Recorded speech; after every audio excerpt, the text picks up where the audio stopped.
Hey everyone, welcome to Mostly Peaceful Media. I'm your host, Julio Rosas. Today I have a special guest with me today. I have former Florida Speaker of the House, Paul Renner. He is currently running to be Florida's next governor to capitalize off of the success of Governor Ron DeSantis.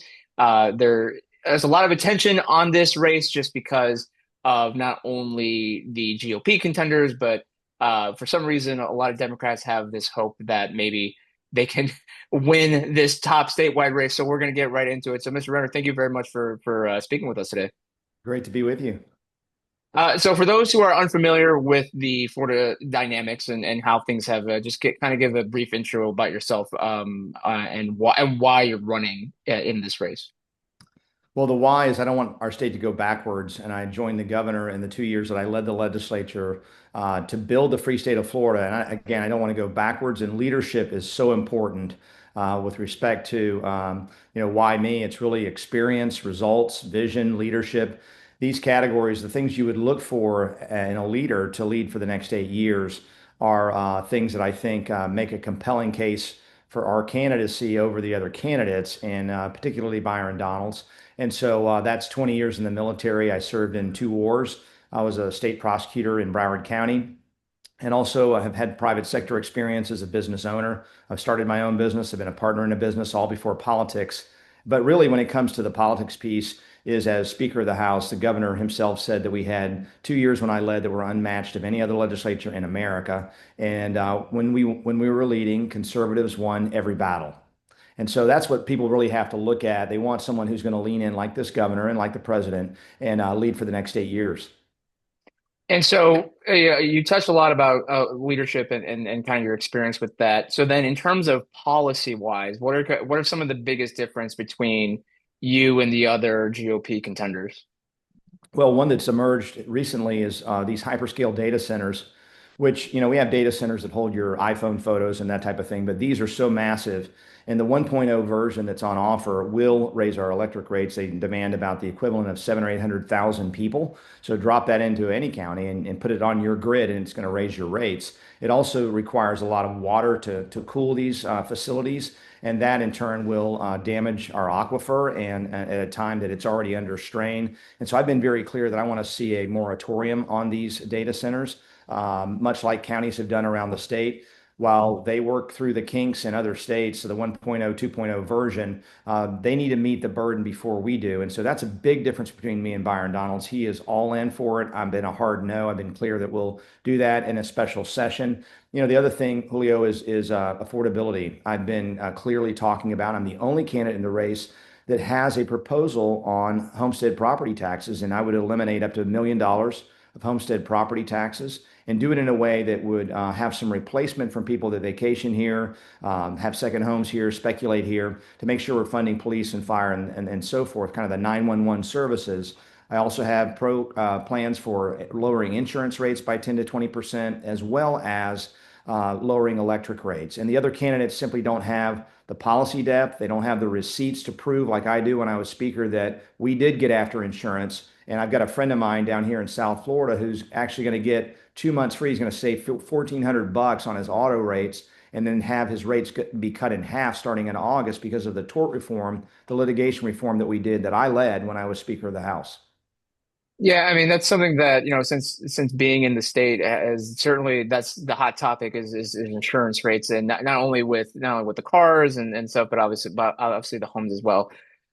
So then in terms of okay, so to kind of address the elephant in the room, right? Byron Donalds, yeah, as someone you mentioned, he's way ahead in the polling, overall, right? Because even and we'll get to kind of the controversy around the Florida Sunshine Showdown.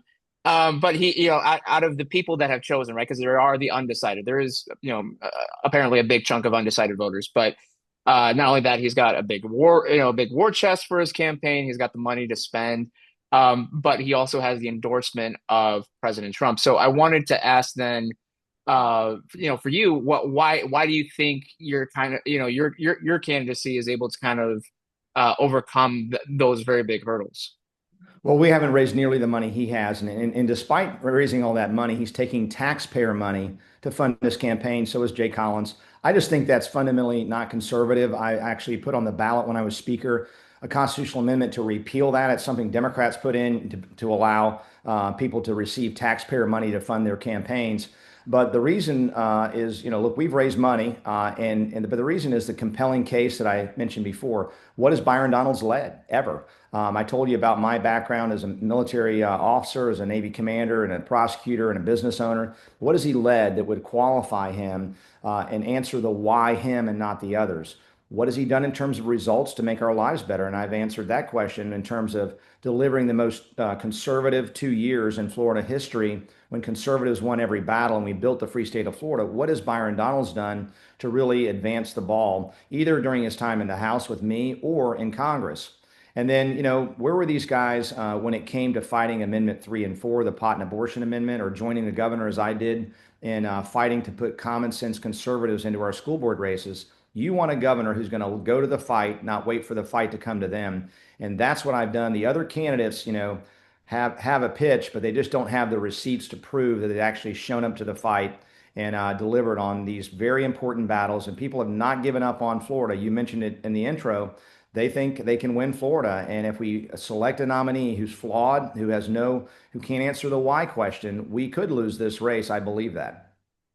And so, I asked this question not as like a way like just picking on you because I'm planning on asking the other candidates this question as well because back in January when I interviewed the governor and I brought up the race because kind of the question is the governor going to endorse anybody? Because his strained relationship with Byron Donalds is no secret. He has his lieutenant governor that he picked. He's running Jay Collins. So when I asked him if he is planning on endorsing anybody, he mentioned that sometimes oftentimes he doesn't get involved in primaries, but the times that he does.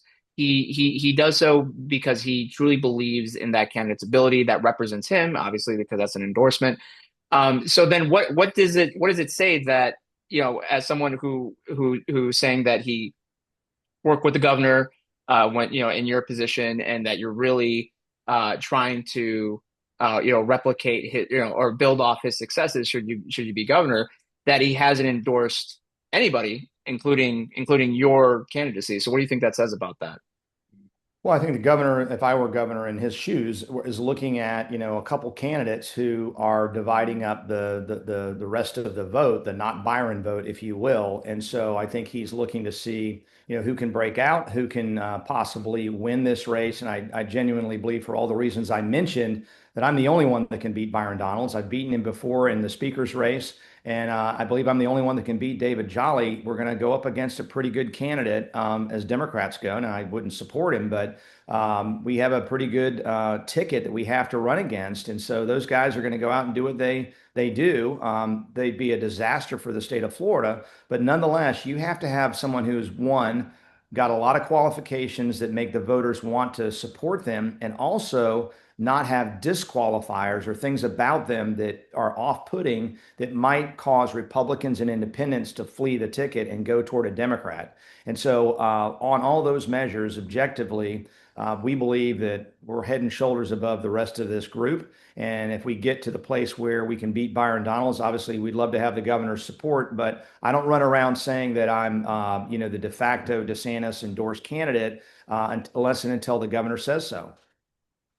And so, do you think he's going to weigh in on the primary at all?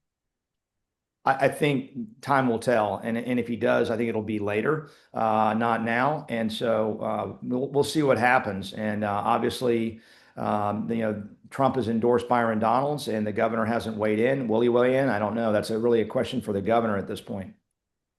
And so, kind of moving forward, towards the event this weekend, the Sunshine Showdown. Uh, there was a big big kerfuffle, if you will, over the issue about the debate because I mean it's in the title, right? It's a showdown, and so people were kind of expecting, kind of hoping that there would be a debate among the candidates. Now, the state party, for background, the state party said that only Byron Donalds was the one that qualified according to their standards, and that the that other candidates can't participate in other debates. But in the past, when it was DeSantis against Putnam, they had a Fox News debate. That's not necessarily an official Florida GOP event. So what happened with that? I mean, because obviously you didn't meet those standards. Jay Collins, James Fishback, none of the. And I asked, and a couple weeks ago, I was able to ask the governor, hey, what's your thoughts about this? And he said, yeah, there should be a debate. He doesn't understand why the party did things that the way that they did. So the debate is for sure not happening, right? Not at RPOF. We're trying our best. We had two televised debates, four candidates invited. Myself, Donalds, Collins, and Fishback. Fishback and I both agreed to go. The stations wanted three out of the four. Donalds was never going to come, and unfortunately, Collins, for whatever reason, decided not to show up for either one of those, and as a result, they got canceled. And so that's very unfortunate. And again, if you can't debate, you can't lead. If you're not willing to stand on the stage with other Republicans, you should just leave the race and let somebody who is willing to stand up for our values on the stage carry the banner for Republicans. And with respect to the showdown, Julio, this thing was fixed from the beginning. They said that they had this arranged criteria. Nobody ever agreed to that criteria. I never knew about that criteria until they published it. And had any of us, the other candidates, met the criteria that they actually published, the criteria would have been different. It would have been higher. It was always rigged from the beginning. I think that's clear for everybody to see. What should also be clear to people is it wasn't RPOF, it was RPOF acting at the direction of the Donalds campaign, who refuses to debate. And if you can't stand on the stage one time with a fellow Republican, how in the world can you defend the free state of Florida? And as Republicans, we're supposed to be for merit and competition and putting the best person forward. And we believe in that iron sharpening iron. And you do that through things like debates where you stand on the stage together and compare and contrast, not having to, hide behind social media and run a Joe Biden basement campaign. But that seems to be the kind of race that a couple of the candidates are trying to run.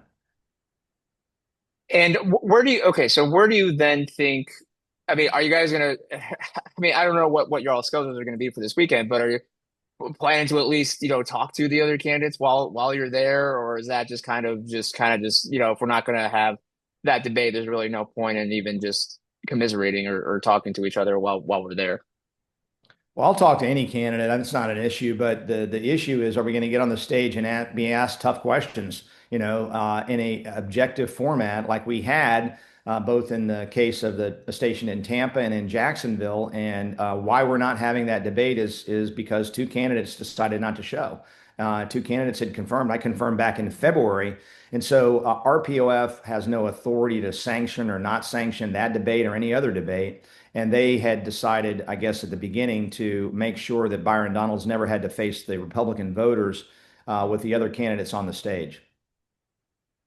With Because you mentioned you kind of go back to the issues. You mentioned affordability and you mentioned the property tax issue, because obviously the governor, that he's trying to make that be his kind of end cap on his term, trying to push this through where we're going to have for homesteading, and that it's going to be a gradual process. And of course the natural criticism is that, well, if we don't have property taxes, even on just with homesteading, that's going to affect our ability to provide services.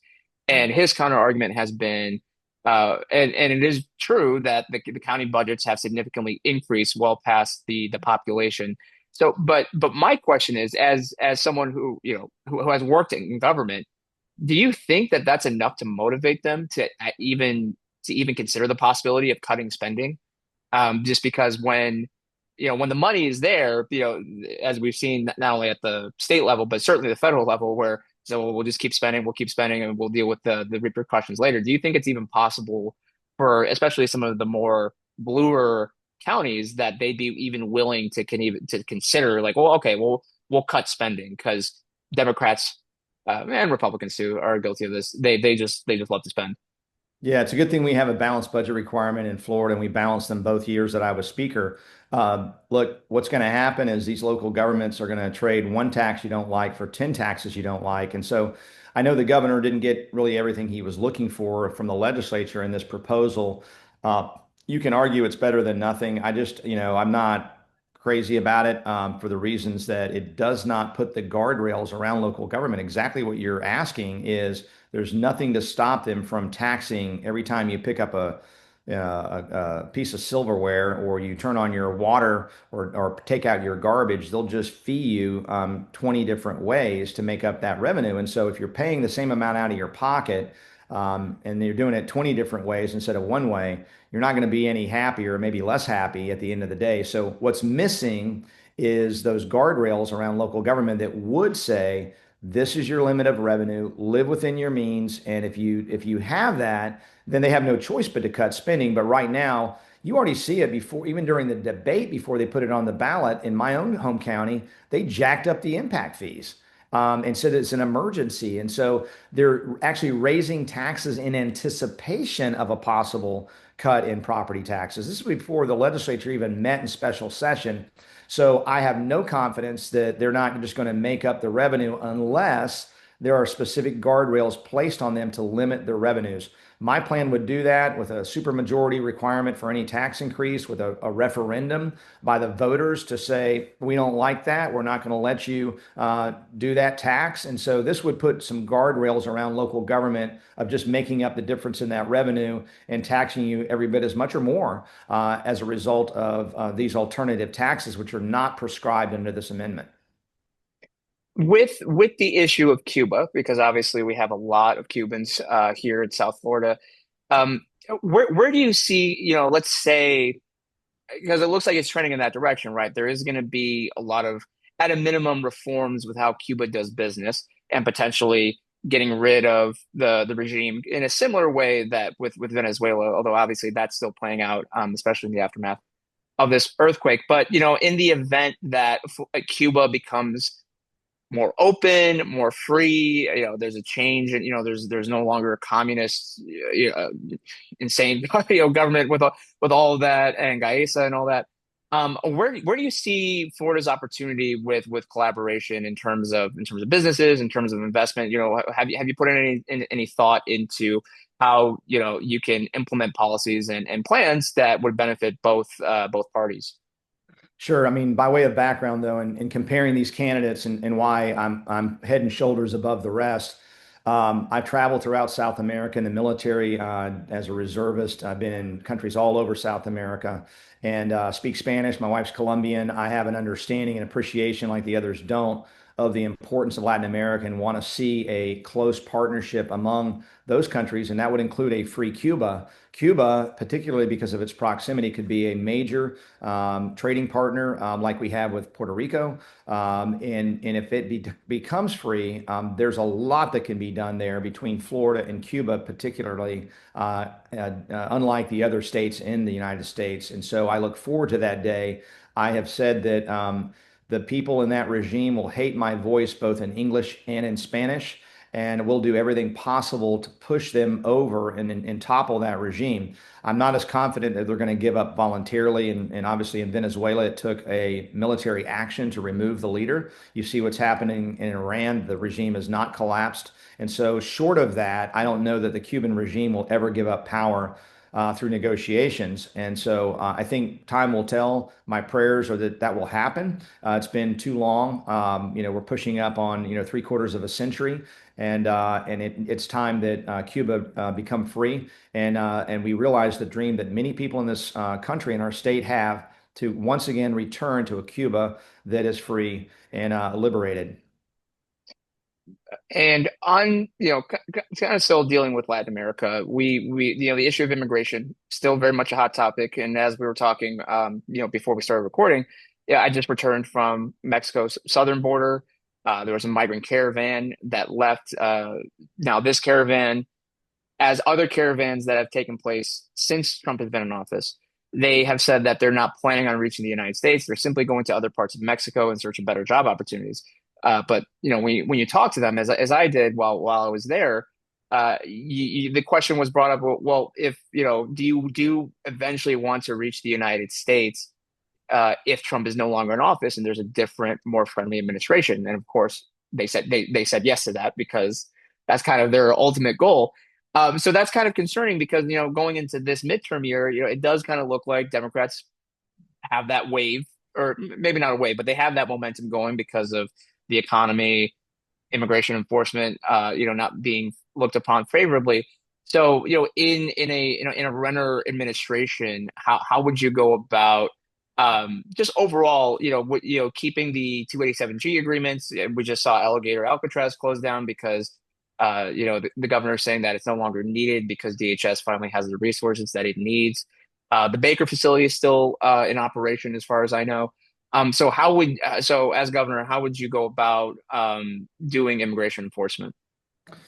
Well, we would continue down the path that this governor's had, and there's Camp Blanding. There's plenty of places to partner with the federal government in the removal of illegals from the country. 287G is one of those. So I think the governor really has set the gold standard. I saw a data point. I think the governor posted that 40% of the removals have come from the state of Florida. So we're doing it right. We'll continue down that path. We're going to continue to lean in to that issue. As we know, and we're hearing tragically, it's also brought with it a lot of human trafficking, young children that the Biden administration completely forgot about.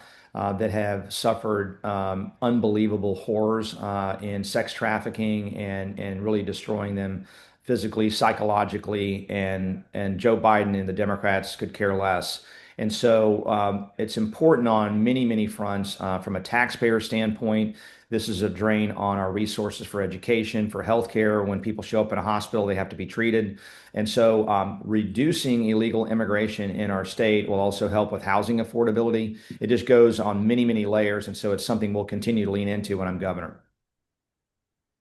As we've seen in not to make it all about the governor, Governor DeSantis, but the reason why I bring it up because it's been interesting to see with how his relationship with the state house, and the state assembly at the beginning of his term, all the way back in 2018, 2019 to now, because especially, we saw this fight play out last year, mentioning Alligator Alcatraz and trying to push a bill that required all federal or Florida law enforcement to actively partner with ICE, DHS. There was a lot of resistance. There was a lot of back and forth between his office and Speaker Perez, and it just really seemed like I don't know how to describe it. It just really seemed like the state assembly was really just kind of like, okay, governor, this is your last year, this is kind of the twilight of your term, and so we're going to kind of do things our way. We're going to push our own proposals, and eventually things kind of panned out in what Governor DeSantis wanted. So, as someone who worked in Tallahassee and someone who led one of the chambers, how do you think your relationship with Tallahassee will be? And can we expect to see you go to war against Republicans should you think that the state house isn't acting in its best interest, in the state's interest? Well, look, if it came down to it, and Republicans who can't all campaign as conservatives don't get into office and actually govern like conservatives, then absolutely I would ha not hesitate to get involved in primaries if need be. Now, the good news is, speakers and presidents come and they go, and so they rotate out every 2 years. And my 2 years ended in 2024. And the incoming president and speaker, I have a very good relationship with. And so, and looking forward, these are kind of set out, as you know, in advance. And so we know who's coming in the following 2 years and the following 2 years. I have an excellent relationship with all of those presiding officers, future presiding officers.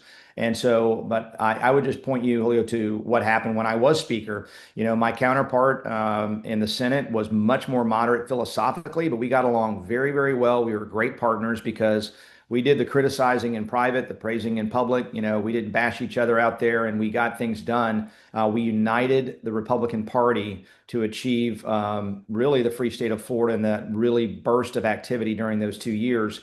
And so you don't have to speculate about a Governor Renner. You can look at my 2 years as speaker, and you won't find any other leader in this race that's accomplished as much, who has been able to unite people from all wings of the party to accomplish conservative ends. We had a very, very conservative 2 years, unlike any other before or since.